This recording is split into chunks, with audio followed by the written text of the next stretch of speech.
नमस्कार, मी डॉक्टर संजीवनी. सध्या पावसाळा सुरू आहे. पावसाळ्यामध्ये सर्दी, खोकला, ताप असे अनेक व्हायरल इन्फेक्शन होतच असतात.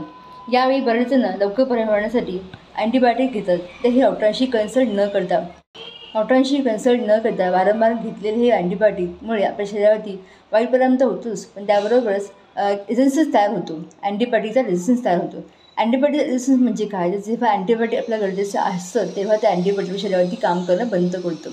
अशावेळी काय करायचं? तर ॲज अ होमिओपॅथ मी तर म्हणेन की सर्वांनी अँटीबायोटिक्सपेक्षा होमिओपॅथी नक्की चॉईस करा. होमिओपॅथी ही सेफ, सरळ आणि शिवाय सोपी अशी औषधोपचार पद्धती आहे.